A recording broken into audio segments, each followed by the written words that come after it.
Hello and welcome to this FPL template rated video with me, Holly Shand. In today's video, I'm going to be looking at the top template players in each position in FPL and rate whether they're a good pick or not ahead of FPL Gameweek 1. Help me to get this video to 250 likes, and if you're not subscribed, make sure you do. And I do answer all comments, so if you've got any FPL dilemmas of your own, drop them below and I will get them answered ahead of the Gameweek 1 deadline. Let's get into it. Starting off with the goalkeepers then, a Manchester United newcomer, Andre Onana, is in around 25% of squads. I do feel like there's a little bit of Manchester United bias with this pick. Manchester United are the most supported club in the Premier League, so any of their new signings generally have a big fan base to begin with and therefore high ownership in FPL. I'm not sure if he'll significantly improve Manchester United's clean sheet chances. He's a very different goalkeeper to De Gea. We've already seen in pre-season that he is vulnerable, but he can produce some exciting saves. He's got great passing ability as well, but I'm not sure if he's my favourite pick from the Manchester United defence. Now, looking towards the backup keepers, West Ham's Areola at 4 million is the most selected goalkeeper in the game at over 30% owned. There was hope that he could win the #1 shirt for the Hammers, having been their Europa Conference League goalkeeper in a tournament where they were successful. However, Fabianski has started their final pre-season game where West Ham looked to be full strength. So I think Areola could get his chance for the Hammers this season, but it's not going to be from the start. I still think he's okay to have as a backup keeper, but with this high ownership, he could drop in price quite quickly. Now, one to keep an eye on in the transfer window is Arsenal's Turner, who is looking for a move to Nottingham Forest. Now, it hasn't happened yet. However, if it does, there's potential he could be at 4 million, Forest #1 goalkeeper. There's some interesting rotations that can come about with him as well. However, don't put him in your team for game week 1 if that move hasn't happened, because he will take up an Arsenal spot, and a lot of managers are looking to triple up on Arsenal at the start of the season or certainly within the first few game weeks. Moving into defence then, and Brighton's Estepinian is one of just 3 players at over 50% owned. Has seen a bit of a drop in ownership, but he's still holding firm in over half of FPL teams. And right now, with so much rotation expected between Brighton attackers, I think Estepinian's maybe the only route we can go. Now, great clean sheet potential against Luton in game week 1, and he is a player who's not afraid of getting forward. Certainly in the final 10 game weeks of last season, he was really prolific. 3 big chances on goal, 3 big chances created as well. So he does offer plenty for us going forward if you are now swerving that rotation-prone Brighton attack. The next most owned defender is Newcastle United's Kieran Trippier. This one surprises me a little bit. He's in around a third of teams. I think because he ended last season as the top scoring defender, people are just looking at that in terms of making their selection. But do be aware of Newcastle United's early fixtures. They aren't great. I mean, Aston Villa at home in game week 1 isn't the worst fixture when you look at how prolific Trippier was at home last season for clean sheets and attacking returns. However, after that it's Manchester City and Liverpool. So I can't see much clean sheet potential from those fixtures. And he's a player at this ownership where if he doesn't start the season strongly, he will go down in price over the early weeks of the season.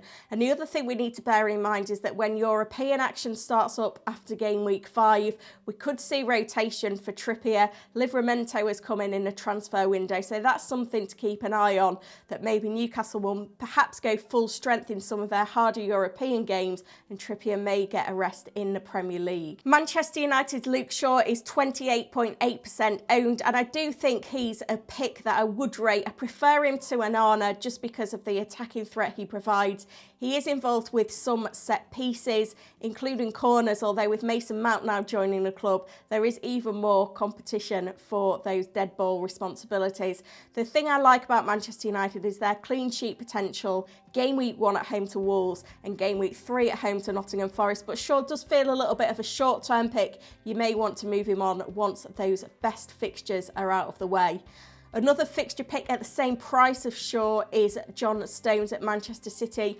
Now, I think he could be a fantastic pick to start the season with, dependent on his minutes. He has been playing as an out-of-position defensive midfielder under Pep Guardiola in recent games, especially in those big finals that City had at the end of last season. So Pep obviously trusts him in that position, and he does have licence to get forward. He had 4 attacking returns last season, and he's a player that's never really delivered what he's capable of in FPL because of reduced minutes. If he can put a season together where he's consistently starting every game, chipping in attacking returns by roaming forward and also in the box from set pieces, he could have a huge season ahead of him. And with great opening fixtures for City, he's one that could be worth a punt from the off, but I do prefer Chelsea's Chilwell at this price point. The final player in the defence is Liverpool's Trent Alexander-Arnold in around a quarter of sides. Now, he's been in almost all my drafts since the start of the season. However, his pre-season form is a little bit of a concern for me. We've seen McAllister playing in the 6 role for Liverpool, and even though Trent's still been inverting, McAllister has been roaming forward in more of an 8 role. That's left Trent as more of a defensive midfielder, and I just feel like that does limit his attacking prowess. We've also seen some rotation on corners. He's not been taking corners, which is another concern because it does limit his attacking output. And you look at Liverpool's fixtures, and while they're creating plenty of chances and plenty of goals in pre-season, I cannot see much clean sheet potential from the early weeks, especially with Chelsea in game week 1 and Newcastle United in game week 3. Moving into midfield then, and Bukayo Saka in over half of FPL teams, and this is thoroughly deserved. He is a pick that I rate in FPL for this season, even more so since Gabriel Jesus has succumbed to injury and is set to miss game week 1. I believe that this makes Saka an even better fantasy asset. He will be the one in Arsenal's front line who's being relied upon for goals, and we saw last time Jesus was out, Saka was really good at producing the goods. Now, he is on penalties as well, a little bit of concern because he missed one in pre-season, but Arteta has plenty of faith in him, and he's a player that regularly completes 90 minutes, which is going to help with those new added injury time rules in FPL this season. It's going to be like what we saw in the World Cup. Marcus Rashford is also in here at around 43% owned, another player that I really rate, particularly with those home fixtures. Wolves in game week 1, Nottingham Forest in game week 3. He is an absolute beast at Old Trafford. 13 of his 17 goals last season came on home turf. Only Erling Haaland scored more FPL points last season in home games. One little concern, Rasmus, new signing, is unavailable for game week 1, picked up a little bit of a knock.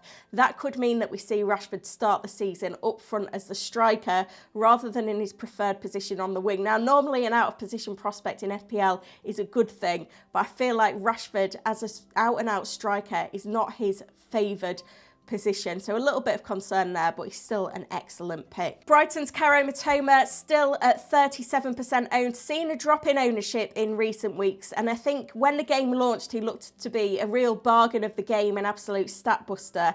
But as we've seen Brighton strengthening the window, which they needed to with European football this season, it does raise some question marks of absolutely how nailed Mitoma is. They broke their record signing fee with João Pedro a few weeks ago. Now Kudus has come in as well, and while he's not been playing on the left wing in the last season, he's certainly capable of playing all those positions among the Brighton attack. So that could see even more reduced minutes for Mitoma. So I think right now, given the rotation that we're expecting, I think we need to steer clear of the Brighton attack, unfortunately, which is a shame because their fixtures are really, really good. Bruno Fernandes is the 4th Manchester United player to make the template. He's in around 26% of teams at the time of recording.